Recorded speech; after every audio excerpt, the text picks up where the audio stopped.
This show is brought to you by Safety FM.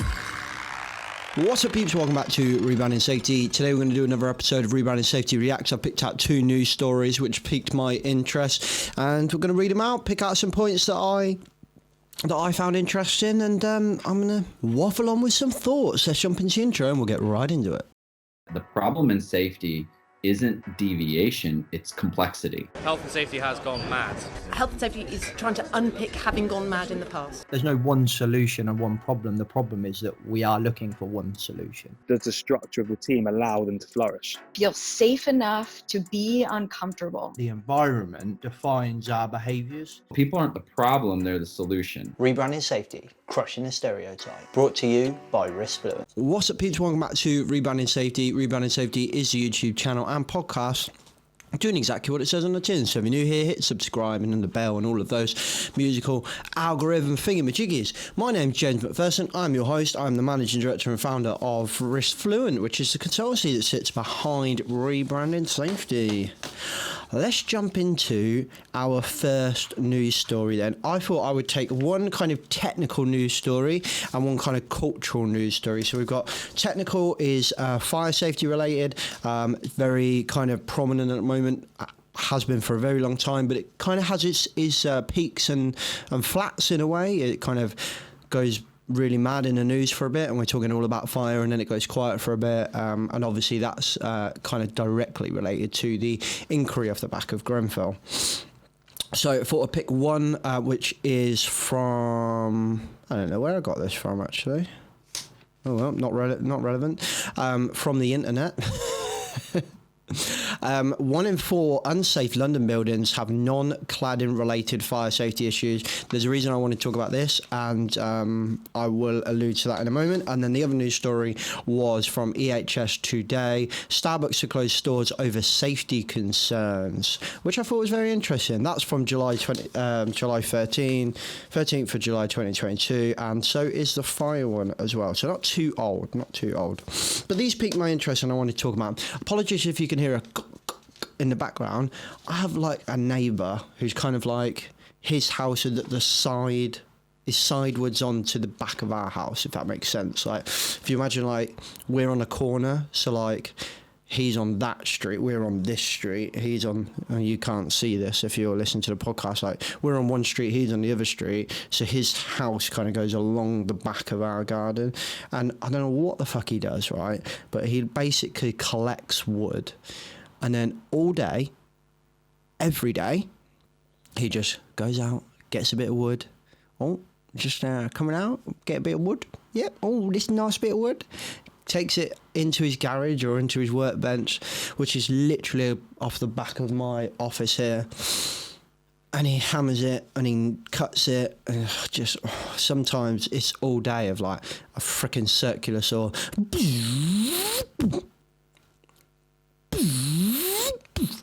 All fucking day. And he's on one today. He's gone quiet now, but he's doing it again today. Today with a hammer, apparently. It's like fucking living with a woodpecker. Right, anyway, enough about my living situation and my annoying neighbours. Let's crack on with the first news story. I'm going to start off with the technical one. We'll dive straight into the fire-related news story. There's a reason why this piqued my interest. 1 in 4 unsafe London buildings have non-cladding related fire safety issues. This, for me, really got my attention because I understand this is a really sensitive space, and it's sensitive for the right reasons, right? We've lost a lot of lives in a house, which, if you were to try and define safe, what would you think? You'd think home, right? Like, everyone thinks home. And I think that's the thing that makes Grenfell, for me, like, it just hits me in, like, right in the feels, man. Like, it really, the second I start talking about it, I can feel like, you know when you feel in your head like, this is an emotional issue, we've got to get off this topic before you get too emotional. Like that, it's like, I think that's the one big thing for me. The second big thing is, obviously, I've worked in fire in and around the time that it happened, and I think many of us that were only good at our job in fire kind of knew something was going to happen. I'm not going to say we all said cladding was going to be an issue, but we all knew something was going to happen. We all knew the state of fire safety risk management in the UK in buildings was particularly horrendous. So yeah, it really hits home. So anything with Grenfell kind of piques my interest, but this particularly piqued my interest because we seem to have just focused on the cladding and the cladding alone, right? And I understand the whole kind of scandal around the cladding and the subsequent scandals off the back of the cladding are absolutely horrific. And, you know, I'd like to say we shouldn't have that in this world, but, you know, that's what it is. Oh shit, I've left the hose in the paddling pool. Don't tell Anglian Water because we'll be ruining their profit margin. I'll just tell Sherry to keep an eye on the hose. Shit. Oh, right. Sorry about that. We didn't use a hose pipe. We were manually filling up the paddling pool with cups. Yeah, that's what we were doing. We'd set up a line of cups from the tap. Anyway, so I picked this. I'm out of breath now, running around getting a fucking paddling pool. So this piqued my interest mainly because of the non-cladding related fire issues, right? God, it's hot. I think one of the things that's kind of, I don't know, I can't find a suitable word because the cladding issue is a like I've said before, right? It's a horrendous scandal. It's a gap in a very complex legislation, very complex industry, and it's an issue that we need to deal with, right? It turned a pretty bad fire into a horrific, catastrophic fire, right? So whatever I say next, basically what I'm trying to say, whatever I say next is it doesn't devalue the importance of fixing a cladding issue.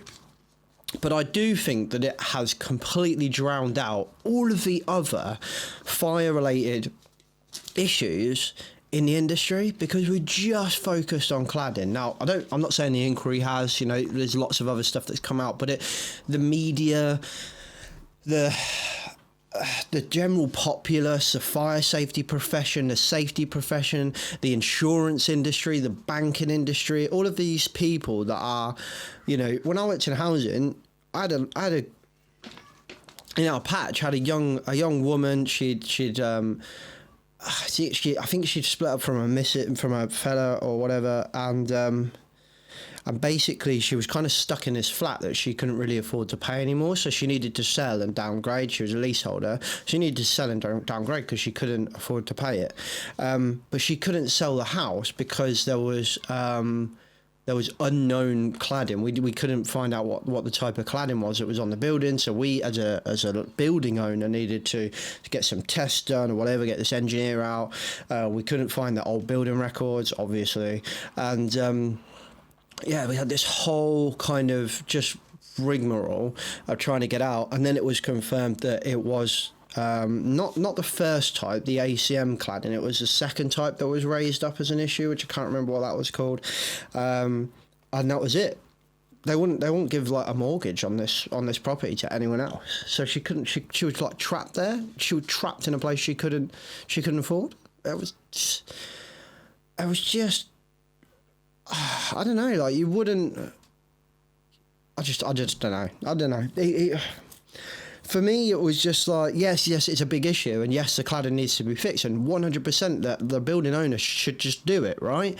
But like, I also understand that you're saying that you won't mortgage the building because it's unsafe, but you're happy to continue with the mortgage of the existing, or some bank, maybe the same bank, maybe not, is happy to continue forcing that person to live in the building. It just had no logic. Anyway, I digress, right? So it didn't look at the building holistically, in my opinion. Again, cladding is a big issue, but the fire got from the flat to the cladding, and then it also hindered escape in the staircase. There was reports of smoke in the staircase within like a really early period of time. You know, the fire had completely engulfed the building on the outside, but additionally the smoke penetration and the fire spread within the inside the property, based off the early reports that I've read early, it's fucking years ago, but like based off the reports that I've read, and obviously the inquiry will give us more information, has given us more information, but there was a myriad of issues within that property that no one seems to want to talk about. There's a huge issue within the housing sector on who owns the fucking front fire door. Nobody wants to address that. I know there has been conversations about it. I know that there are a lot of people in the fire profession that are arguing to talk about this stuff, but it's just nothing's changing, nothing's improving, nothing's changing. It's everyone's waiting around to be told what to do instead of just doing what I think they should, which is effective risk management, right? Anyway, I haven't even read the fucking article yet. I just went on a proper waffle there, didn't I? So that's what we got from the headline. God knows what we'll get from the rest of it. So let me just read out a couple of bits I've highlighted just to set the tone. 1 in 4 buildings, which is 28% in London, have had stay put advice suspended and have been flagged up by the London Fire Brigade for fire safety defects other than unsafe cladding. Now, I was in a PM call, Project Mollitiam call, and Perry, one of our members, asked a really, really interesting question. Is stay put safe? And when put on that's why these like real blunt, like everyone says, oh, don't ask closed questions, don't ask closed questions. I ask closed questions all the time in workshops, all the time. I purposely ask really hard questions like that are yes or no. But then we can ask people to define or justify their answer. And I think that's much more powerful than just asking us to describe something. Anyway, there are the right question for right situations, and we're not talking about that. But what a great closed question that is, right? Is it safe or unsafe? Because now we get into the conversation around accidents, and more specifically the absence of an accident means it's safe, right? So would we have said, is cladding an issue prior to Grenfell? Who would have said yes? I mean, to be honest, I went years of training, years of mentoring, years of doing fire assessments, and no one really said to me, oh, you need to really think about the cladding. It was not a prominent conversation at all in some places. If I'd have said to you 2 months ago, is it safe to sit on the front row of the velodrome at the Commonwealth Games to watch the cycling? You'd have said, yeah, of course it is. If I ask you now, you'd probably say, fuck no. Did you see last week or whatever it was, that bike crashed and then went over the barrier and hit that kid in the face and the parent in the face or whatever it was? This is the basis of the presence of, or the absence of accidents doesn't mean the presence of safety. And I think that in a nutshell is what Eric was trying to say all those years ago when he wrote his book and now continues to do his work around safety 1 and safety 2 kind of work. But ultimately, I think that's what we're trying to say. So Perry asking that question was a phenomenal question, and it really got my brain going. And it was fucking months ago, and I'm still thinking about it now, right? And actually, my answer is, on paper, stay put is a phenomenally safe and simple theory. Would it be a theory? Yeah, in theory, it is safe. In theory, but in reality, it's held up by it's a simple concept held up by a very complex concept.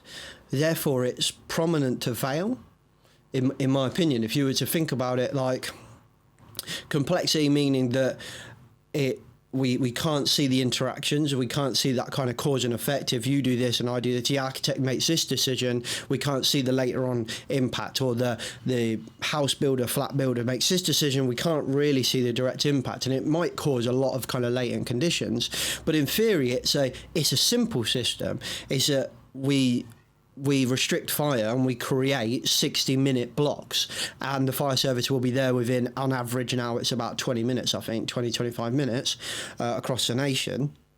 and you can evacuate and everyone else will be fine, will extinguish the fire, done.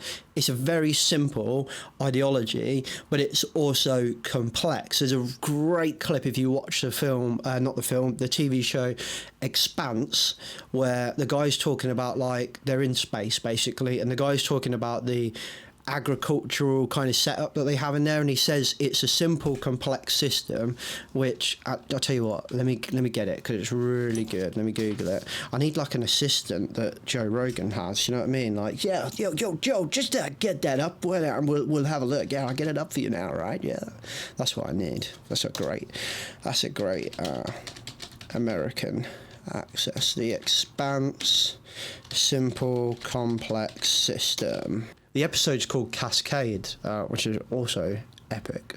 I love this shit, as you can tell. And I think this, yeah, here we go. I think this perfectly, for me anyway, I mean, academics might say, no, you're way off base, but for me, I think this describes compartmentation and stay put. It's a simple, complex system.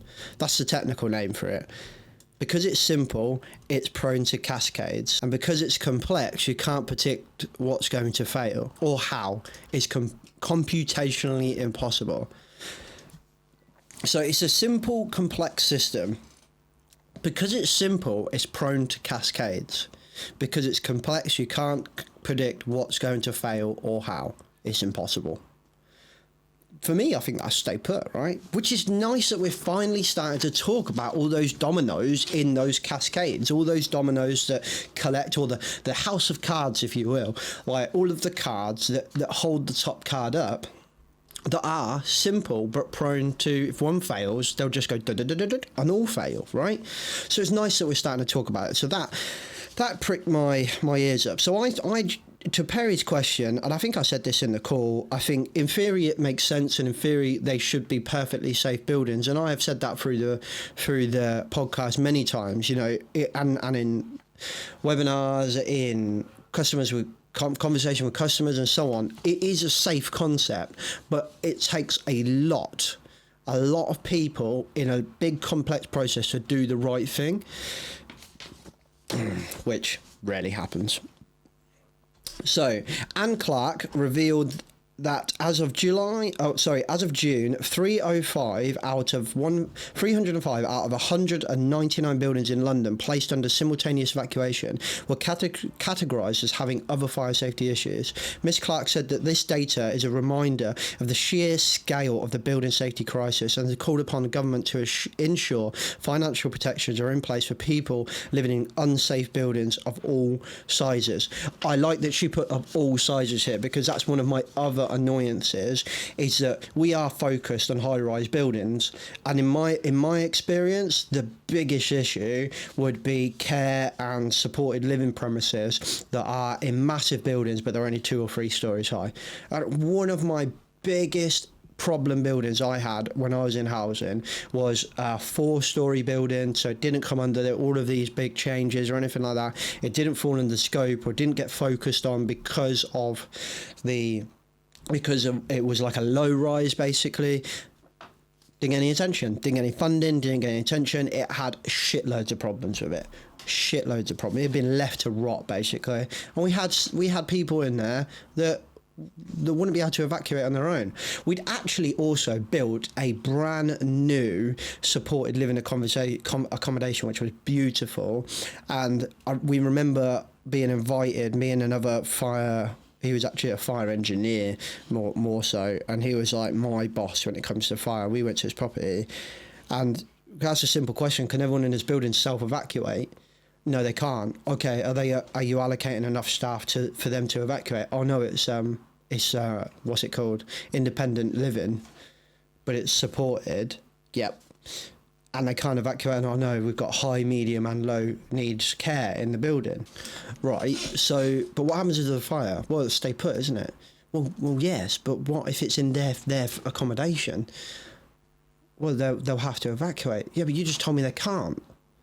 So what are you telling me, James? This building's not suitable for people who can't self-evacuate? Yeah.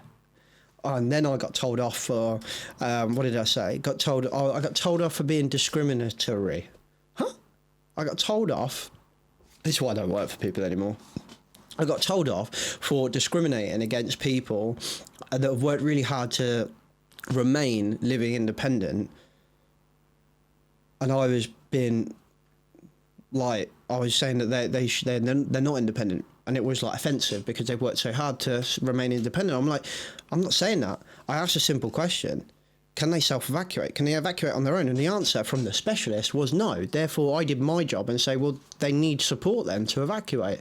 It's called supported living. So if that's part of thing that they need support with, then we need to do that. Otherwise, they're not suitable to live in that property if we're not willing to provide that. So it's a decision. They're not suitable to the property, or we need to do more. We weren't willing to do more, but yet it was thrown back at me because I was apparently being discriminative. But actually, in my opinion, it was a company that wasn't willing to invest to be able to evacuate that person and didn't want to take on the responsibility of that. Basically, just wanted the profit off it. Anyway, that was a rant. So I've got to put this soapbox away. I shouldn't really talk about fire stuff. Another point here, many buildings under simultaneous evacuation policy will require a waking watch, which involves a trained fire safety officer continually patrolling the internal communal areas and the external perimeter of the premises. So what this basically means, for those of you that don't know, is that where you go from a stay-put designed building over to a simultaneous evacuation in a building that's designed for stay-put, the alarm, the detection system, the design of everything, it's not designed for a mass evacuation of the property. So basically, you don't have detection. Well, you might have newer ones, but a lot of the time you don't have detection in the communal space because you don't want to create a mass evacuation, because the staircase and the building is not designed for, say, like 100 and something building to all evacuate at the same time. So you actually don't have it. And if you do have it, a lot of the time they get switched off or whatever. What you have is detection and smoke alarms, domestic style stuff within the property, the individual property within the flat. And then the detects a fire in that flat. They know there's a fire. They call the fire service and they evacuate, right? Fire service turn up, they extinguish that property, the fire in that property, and done.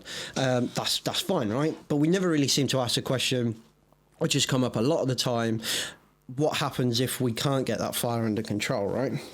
How do we mass evacuate a property? Which is a really hard question to answer, because the property is not designed for it in any way, shape or form. So short of the fire service going around and knocking on every door, we've got to retrofit something. And there are some amazing retrofit examples. In there, one in particular comes to mind. I think it's called Evac Stair. Let me Google it. Which it's surprisingly simple, right? It's being described as the guy that put wheels on the suitcase that said, you know, everyone was like, we don't need that, but now it's just like part of a suitcase, right? No, that's giving me a vac chair. What's it called? Evac stack, that's it. Evac stack? Yes. Evac stack. Google it, especially if you work in housing, relatively high-rise buildings and you're managing fire safety. It's basically a steel, I think it's steel, I'm no engineer, basically a staircase attached to the side of the building. So you drill a big fucking hole in the wall and then you slot this thing on and it's like, boom, there you go. Granted, there's a space issue. It's going to take up quite a lot of space, but ultimately, what a phenomenally simple solution. Let's just stick a staircase on the outside. It's completely enclosed. I've been in them. They're beautiful. It's an amazing bit of engineering, and it's amazingly simple. Phenomenal piece of kit. So nice bits of innovation.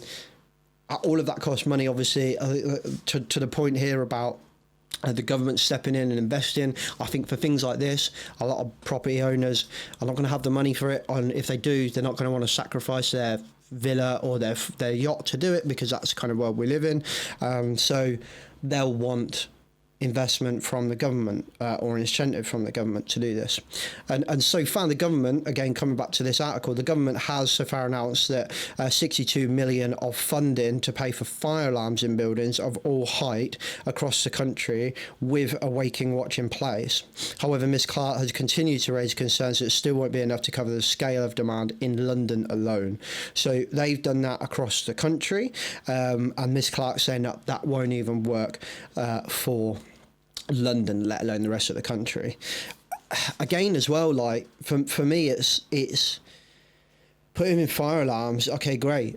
But, you know, there's a whole mass of question. I mean, I need an engineer really to answer this question, but I haven't ever really done calculations on a like a central staircase of a block of flats for that whole building to mass evacuate, because you never wanted it to, right? You always kind of tried to design the building to complement what it was originally designed for, or maintain the building to what it was originally designed for.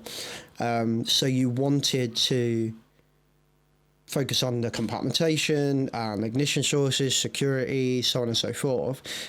I've never done calculations for a mass evacuation in that staircase. So interested, if anyone has, I'd like to know. There's a lot more people that I've had a bit of a break from fire until we've gone consultancy. We're getting back into it now. So if anyone has done some of that kind of, got an answer to that solution, you know, a massive block of flats all evacuating at the same time seems like a freaking nightmare to me. I'm not sure it'll work, but I'd like somebody to kind of come in on that. If you want to talk about it, you can come on the podcast, can't you? Be great. Former Secretary of State for Department of Living Up, Housing and Committees, Michael Gove, here we go, announced that developers followed by building owners and landlord will be the first in line to pay for non-cladding historical safety defects rather than leaseholders. These protections only apply to buildings over 11 metres or 5 stories high. This, for me, this was one of the reasons I left the housing industry, because I started to agree with Michael Gove.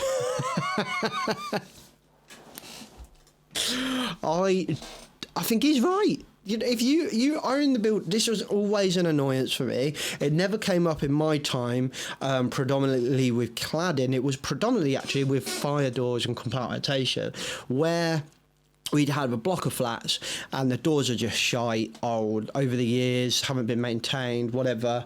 You'd have the communal fire doors as well that were shite. And if it was a leasehold block, and sometimes even not if it was a leasehold block. If it was a leasehold block, we would say leaseholders got paid for that. Now, there's 2 issues here. Well, there's a lot of issues here, right? One issue here was, well, that's just not going to fucking happen, is it?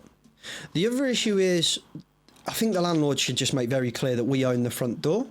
That we own the front door. It's a part of a shared compartmentation system. So for me, it was always fucking stupid that the homeowner owned that front door. Like, whose fucking idea was that? So stupid. Oh yeah, but everyone wants to change their front doors. Well, here's an idea. How about don't put the cheapest, ugliest, nastiest fucking piece of shit front fire door on the front of their flat, and they might not want to fucking change it, dickheads. Like, the lack of thought, this drive, again, for the bottom line, which is what Dame Judith Hackett said in her inquiry, or whatever it was called. Everything was a race to the bottom. And again, it's a race to the bottom, just biting us in the arse. And then we go, the leaseholders have to pay. Well, yeah, because of your cheap-ass, shitty fucking building that you've chose not to maintain correctly over the years. And then some of you might be like, well, you know, to be fair, if the leaseholder owns the door, they have to look after it. Yeah, they do. And we should have dealt with that when we had them in the building, put it in a tenancy agreement. We own the front fucking door. Like it or lump it. That's how it is. Don't like it, fuck off. The second issue is, we have not maintained buildings at all within the UK for fucking years. The amount of them are horrendously just, well, what am I trying to say? Horrendously maintained? They're in a horrendous condition, all of them. I don't think I managed one property where I went into and went, yeah, it's good condition, this, nice. Not one. Even the new ones were shite. It's just horrendous. So, in my opinion, they should fund up the cost. So, housing associations, landlords, particularly private building landlords, and the construction company that might have designed it shite in the first place should front up the cost, in my opinion. Now, here's an interesting dilemma for this. If you're a building seller, let's say you're a housing association, right, which is my background. If you're a housing association that has both rented and leaseholder stock, if the housing association pays for renovations urgent fire safety, anything, doesn't matter, but any renovations on a leasehold block, it's the rented stock subsidising the lease stock. Huh? Yeah, because the service charge only pays for the bare minimum of the service charge. There might be some profit margin in there. There's a profit margin in everything, so I'm pretty sure there is a profit margin in there, right? But the service charge pays for what it pays for, right? The rented stock continue paying with a profit margin on the top. So at the lease block, you get a one-off lump sum payment to buy the plot, right? Then you get the service charge, and the service charge takes over. The service charge is not enough to pay for full renovations of fire doors, cladding, etc. So the money generated from the rented stock has to therefore pay for the leasehold if you're a housing association that has both rented and leased stock, right? So therefore, it now becomes a socio-political issue, because it would look like rented stock is subsidising lease stock, which then becomes a class issue, because typically most of us that live in rented stock are of a lower class, not lower class, but we're of a mid to... We're not upper class, we're not leasing a freaking apartment in the centre of London, right? But if you're renting in the centre of London, and your money, your rented stock is getting a brand new fire door for the lease stock, it's literally like working class subsidising middle to upper class. And I remember being told that, or having that conversation, and being like, fuck, we're screwed. Like, how can you solve that problem? That is unbelievable. It makes sense. But ultimately, if we'd have built the buildings in the first place, if we hadn't had this race to the bottom in the first place, if we had competent fire engineers, competent fire assessors, competent builders that aren't forced to just build the cheapest shit as quick as possible, and then we didn't have legislation that's so fucking complex that everyone can just find holes in it all the time. And then finally, if as a nation we were a little bit more fucking ethical, in that we were a bit more people-centered, and we were asking, is the building safe, as opposed to is the building compliant, which in theory compliance should deliver safety, but in building and fire it's very complex. So let's just go, is the building safe? Maybe we'd have done a lot better job, and we wouldn't be in this fucking shitstorm we're in now. So finally, let's just take one last thing from Miss Clark. Labour's London Assembly Fire and Resilience spokesperson Anne Clark said, "These figures are a reminder that the building safety crisis we are facing today is not just about dangerous cladding, but many other issues and historical defects that need to be urgently addressed. I'm pleased that after a lot of delay, the government has finally woken up to this reality and put onus upon developers and building owners to cover the cost of all forms of remediation. My concern is that there are still scenarios where London's leaseholders could be liable for these exorbitant costs. The new Secretary of State must now close any existing loopholes, and this includes ensuring that financial protections are in place for people living in unsafe buildings of all sizes. 5 years on from Grenfell tragedy, we are still in the process of trying to understand the sheer scale of the crisis. This is why it's vital for London Fire Brigade receives proper funding from the government to ensure it can recruit and retain enough inspecting officers in its rank."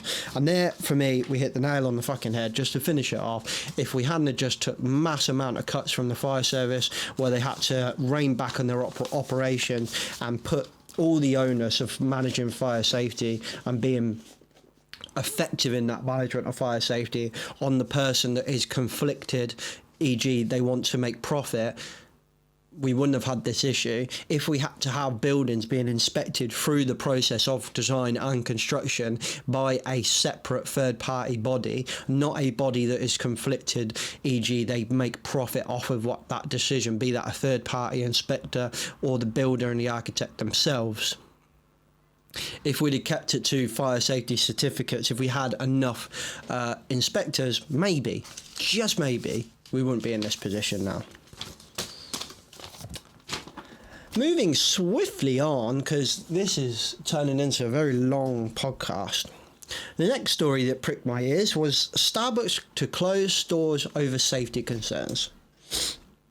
this is a positive story. I like it. There are some things in here that I'm a bit like, oh, but ultimately, I think there's a lot we can take from this. I do think there's a lot we can take from this. The skeptic in me says, is this just really like, is this just a bit like a branding game, like looking good, which has actually made me coin a term recently, but I'm not going to mention it here. I might mention it here. Well, I'm going to try not to mention it in here because I want to do a podcast. I want to do a video on it, actually. I want to do a video, and I'm excited about it because I think it's fucking awesome. Anyway, let's crack on. First highlighted post is obviously the headline. But next we have executives acknowledge workplace safety challenges and what the coffee chain must do to protect workers against potential workplace violence incidents from customers and the communities they operate in. So the risk here we're talking about is violence in the workplace, and as the world becomes more and more toxic and more aggressive, I think it's nice that they've acknowledged that. Nice that they've seen it and been able to go, actually, we're in trouble. I reckon it's probably because of an increase in accidents, but we'll wait and see. It doesn't actually, in this article, I don't think, touch on why or how they picked it up. I think it mentions, I'll come to it in a minute. I think it mentions an employee survey, actually. Let's go through it, because I've got quite a lot of notes on this one. So, Starbucks is the world's largest coffee house chain, which I found their coffee is very bitter of late. I used to quite like Starbucks coffee, and I didn't like Costa, but I found both Costa and Starbucks are a bit shit. But anyway, it's not a coffee podcast. So, Starbucks, the world's largest coffee house chain, announced it would close 16 of its more than 15,000 stores in the US later this month because of safety concerns. It just, I don't know, I might be I'm just a grumpy old man, I think, but it just feels to me more like a brand game, and oh, look how ethical we are as a company. We care for our people more than it is actual effective and people-centered risk management. We'll wait and see. In a letter to employees dated July 11th, Starbucks executives write the decision and others are the result of listening to employees' challenges and concerns. We're also seeing firsthand the challenges of facing our community's personal safety, racism, lack of access to healthcare, and growing mental health crisis, rising drug use, and more. That was written by Debbie Stroud and Denise Nelson, the senior VPs of US operations. So, there's an acknowledgement here that they're basically said that they're listening to employee feedback. I like that. That's really nice. Good that they're listening. I think that's good. They're listening and they're doing something about it. I think half of the problem with employee feedback, employee survey, when we work with customers and we say, like, get off the boardroom, that platitude we all talk about, safety is about getting off your ass, out of the boardroom, get on the shop floor, yeah, that's really good, but there's a lot more to it, right? You've got to listen, you've got to have empathy, you've got to actually respond to that, and if you don't respond, you need to disclose why. So disclosure is a phenomenal tool. If you're not doing something, you need to disclose why, and then you need to understand that they might be frustrated. So as an example, right, we're trying to apply a lot of these approaches that we've learned from behavioural science, human performance, human factors, into parenthood, right? And it's not going well. It's like, for us, as a parent, you say no to the child, you can't do something, and that child cries and paddies, right? And it's really frustrated, and you're like, stop crying, you can't have everything, stop crying. It's understanding that person, that child, is allowed to be frustrated. They're allowed to be upset because they're not getting what they want. And we need to make that emotion acceptable. Like, you're allowed to be upset, but I have to draw boundaries. You've had 27 chocolate bars today, you're not having another one. So you draw the line. It's the same with employees. Well, I'm not saying employees are children, don't fucking jump down my throat there. What I'm saying is it's the same. If you're drawing the line and saying we can't do something and the other person wants to do that, don't expect them to be really fucking happy about it. They're going to feed back and say, I don't agree. And you need to be mature enough to be able to take that response and accept that they're going to be frustrated with it.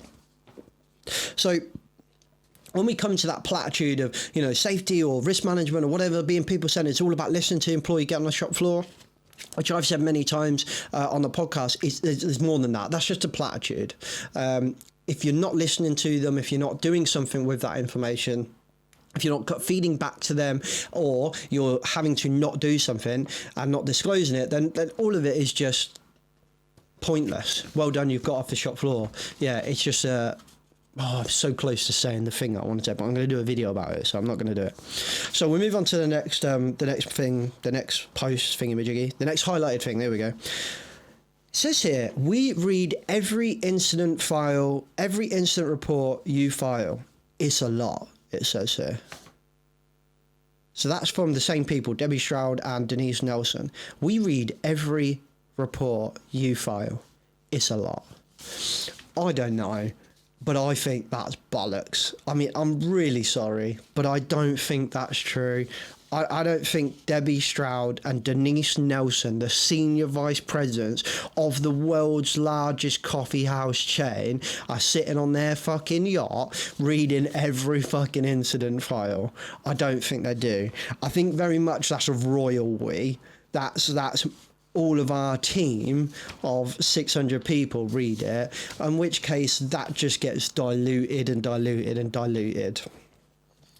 So I don't think they do. I think that's it's a royal we, and I think they're trying to make it sound like they read it, and they fucking don't. I'm telling you that now. And then they put it's a lot. I just, for me, there's something wrong that you're having to say that. It's a lot. Like, US is a big space, so you're going to have a lot of incidents. But if that is that you saying like you're reporting a lot of shit, or is that you saying we're shit as a company and not managing safety? I mean, it's a fucking coffee shop.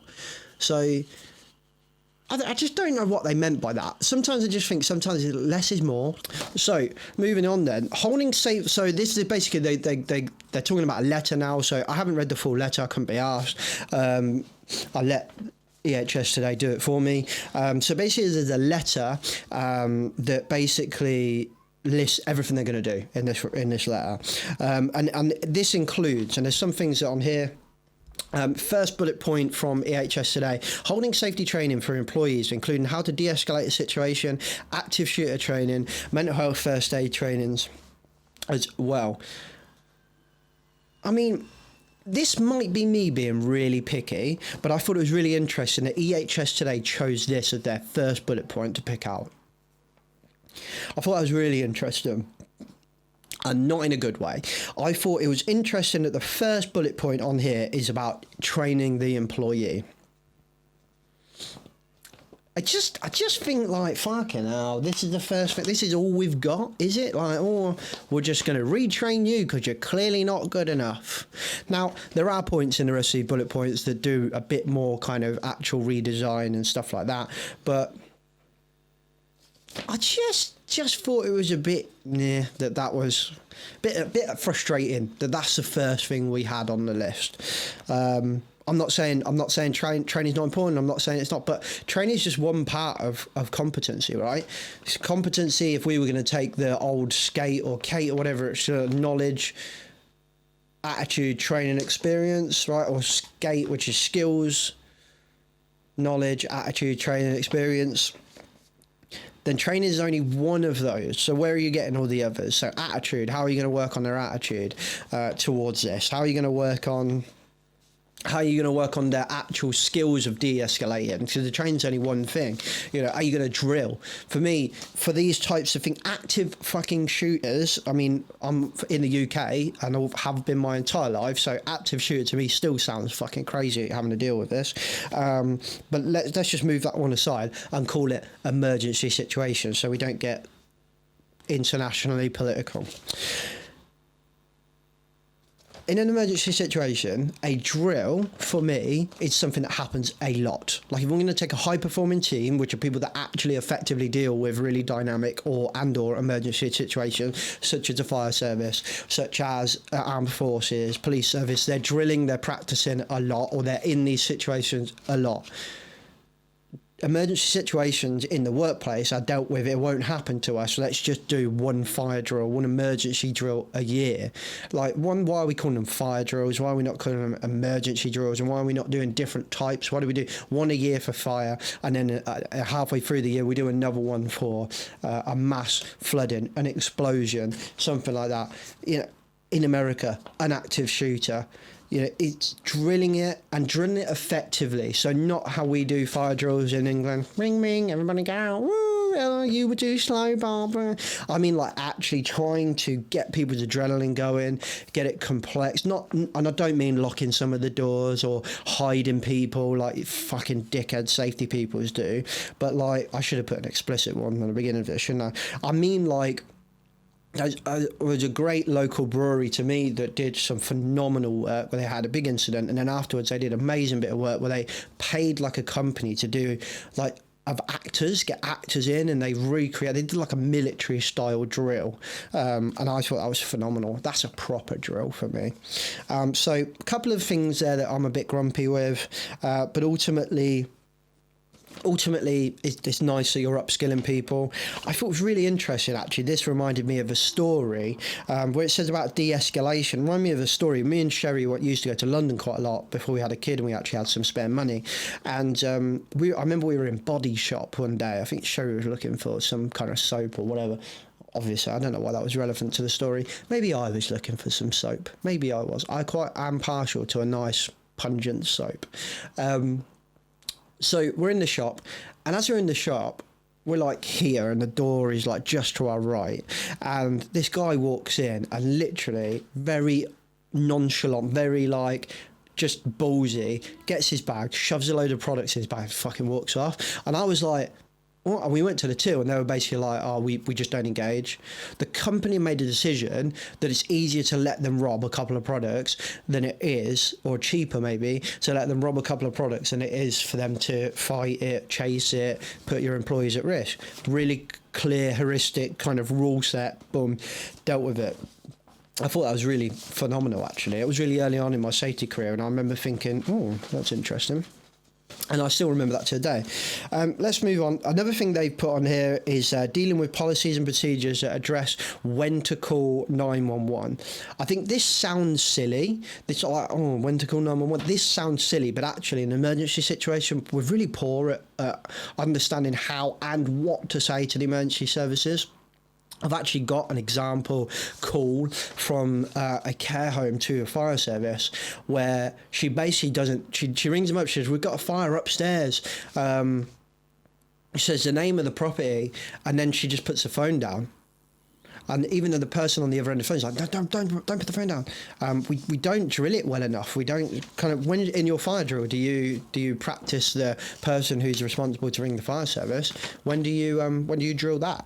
You don't, do you? You just get them out, get people out, and then you pick on them. Maybe you grab Steve and you hide him in a cupboard because you think you're doing a cool job.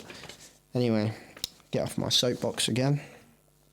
So I think that sounds silly, but actually I think developing some really good processes on clear things of what to tell the emergency services, what's a good time to ring, because sometimes people are thinking, oh, it's not bad enough yet to ring the fire services or to ring the police service or whatever. I think the police service have a role to play here. A couple of times I've rang the police service and just got a shit ass response. I remember we went on a dog walk once, and somebody had set like a fire, but it wasn't a fire anymore. It was like an ember. It would look like someone was trying to start a fire, but they purposely put like loads of big logs around it, dug a hole, made a fire. And I was like, fuck me, if this goes and these logs eventually catch it would take fucking ages, but if no one gets it could get out of control. It was middle of the summer, it was dry as fuck, and we rang I was like, it's not a fire service because it's not really it's not a fire, it's embers, and I put some mud on it to kind of dampen it down and put the embers out. Drown the embers or whatever.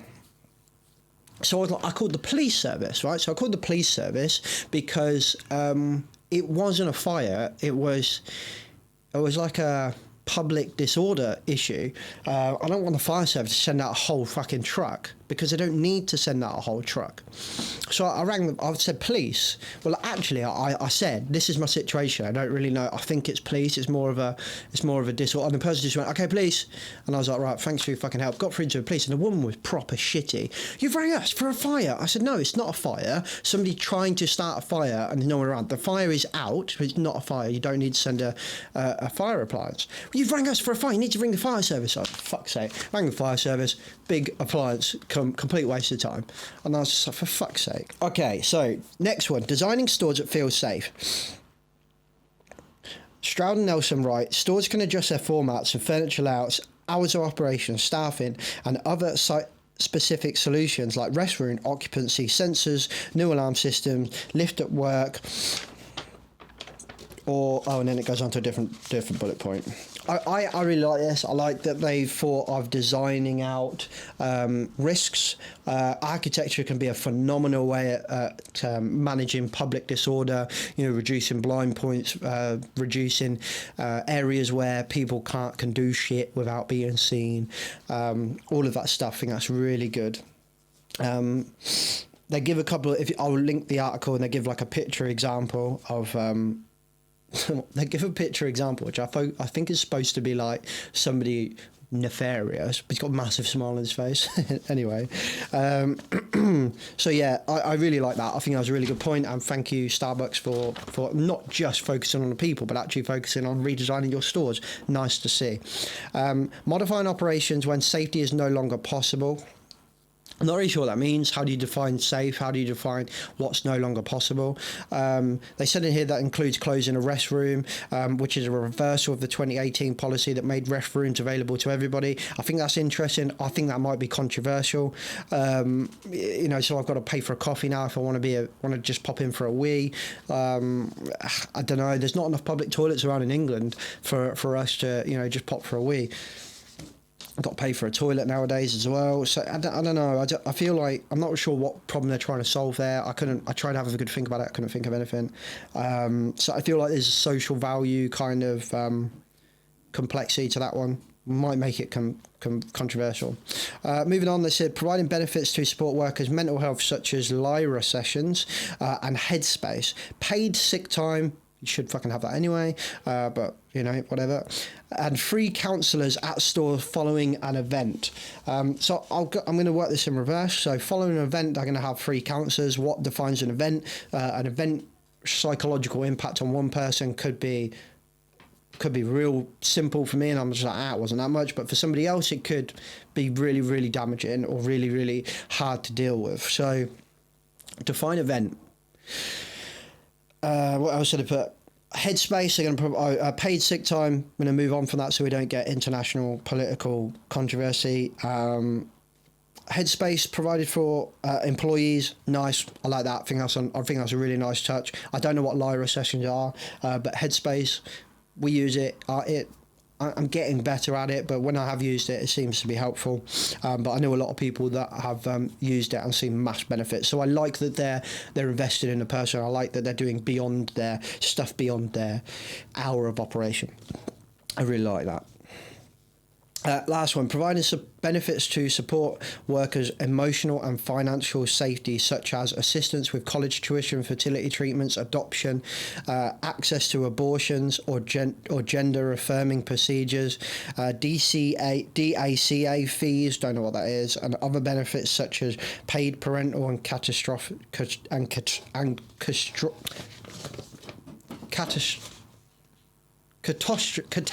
pay. Fucking hell, that was easy for you to say.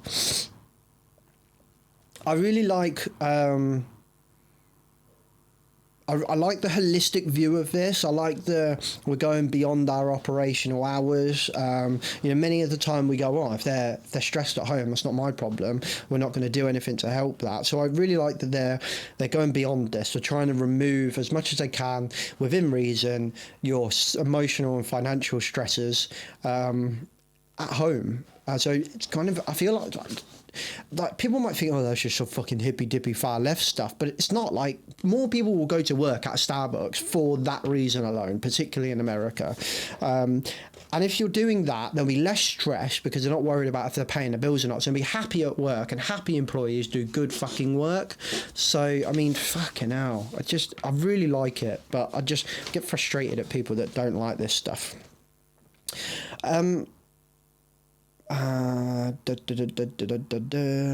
Kind of similar to that, I've highlighted another point here: the unprecedented cultural division and economic trauma that affects workplaces. I really like this. Was from Kevin Johnson, who how is shows a president following Kevin Johnson. Oh no, sorry, this is from Howard Schultz, who is reprising his role as CEO for the third time after Kevin Johnson retired. So this is from Howard Schultz. So he acknowledged unprecedented cultural division and economic trauma that affects workplace safety. And I put in here, we need to better understanding that stuff outside work is not separate from work, people. You might say, well, that's different for Starbucks because they are members of the public, but like stuff that affects people at home or affects people in their social environment impacts you at work, whether you like it or not. This whole LinkedIn, Facebook police, that's personal, not professional. It's the same thing. People are personal and they can be professional. Get over your fucking self. Like, it's not different. Grow a pair. I don't know how many philosophers, thought leaders, academics, prominent people have to tell you this before you understand they're not different. People are people. If you employ people, they'll be affected by personal issues which will affect how they perform at work. So if you help them with those, they'll do better at work. Boom. There's a couple of disappointing things on here that some employees were critical of the corporate decision to close, saying that they weren't consulted beforehand. They said, we think it's not fair that we're not allowed to be part of this decision about our working conditions. There's a couple of things here. They said we're not allowed to be part of the decision. That makes me feel like they knew this was coming and they asked to be involved and asked to give their feedback. And they've been told no. So interesting that Starbucks are doing this because they've listened to staff, but then don't include staff in that process of the response, how they're doing. Like, this is a great example of how this is going to blow back in your face now. It also makes me think, are people being paid when these stores shut? I don't know. It doesn't really touch on it in here, but it makes me wonder, you're shutting the stores. Are you paying them for when you shut those stores? Because you're the one that designed a store like that. It's not their fault. So that was interesting. And it doesn't mention that anywhere in here. It might mention it in the full letter, which, I haven't read. And then finally, it says, others were quick to point out that 3 locations slated to close. I think that should say stated EHS today. Others were quick to point out that 3 locations stated to close had voted to unionize or were in discussions to take a vote. Starbucks also closed its core in Ithaca, New York, due to operational problems just weeks after it voted to unionize, and that was from Fortune. Nice to see that unions still have a bit of clout around the world. That's nice. I enjoyed that. I just hope that isn't actually their reason, but it does seem to look a bit like that. I hope that they've just gone, oh my God, they're unionised, we better do something for them, haven't we? Nice to see that unions are having an impact, but at the same time, let's hope that it's not just unions that are driving that change. Let's hope that they are listening to the staff, but there are a couple of things in there that make me think they might not be. So it's like 2 steps forward, 1 step back. We're like, oh yay, oh no, oh yay, oh no. And that's kind of how risk management, safety, being people-centered seems to feel a bit at the moment. It's kind of, oh wow, look at this, a really nice story, and then you notarize it to get ready for the podcast, and by the end of it, you're just as fucking grumpy and skeptic as everything else. Anyway, I hope you got something out of that. Let me know what you think about this. It's a bit woolly today, but sorry, we're going to cut it, but I'm not sure how much we're going to cut. But halfway through this, had to go and have a bit of an emergency turning off of the filling of the pad and pool, which completely distracted me. So it took me a while to get back into it. Anyway, hope you've enjoyed this episode. Links to everything in the description below. So links to the 2 articles, we'll put them in the description below. Links to us as a company, Riskfluent. If you need any support with anything, then come check us out. We can help you be a bit more people-centered. We can help you with fire safety, fire risk management, and anything. So 2 of the stories we've done today, we can help you be better at that as well, if you actually care about your people. So don't forget to check out the rebranding safety stuff on the website as well, riskfluentlimited.com. Everything you need is there. Consultancy, rebranding safety, everything you need is there. You can still buy merch, still buy that. We've got some free downloads on there as well. Keep an eye on the website, there's more to come. Slow game, but we're getting there and there's more to come. Otherwise, thanks for listening. I'll catch you next week. Safe. The views and opinions expressed in this podcast are those of the host and its guest and do not necessarily reflect the position of the companies. Examples of analysis discussed within this podcast are examples only based on limited and dated open source information and should not be utilised in real life as the only solution available. Assumptions made within this analysis are not reflective of the position of the companies. No part of this podcast may be reproduced, stored or transmitted in any form or by any means, mechanical, electronic or otherwise, without prior written permission from James MacPherson.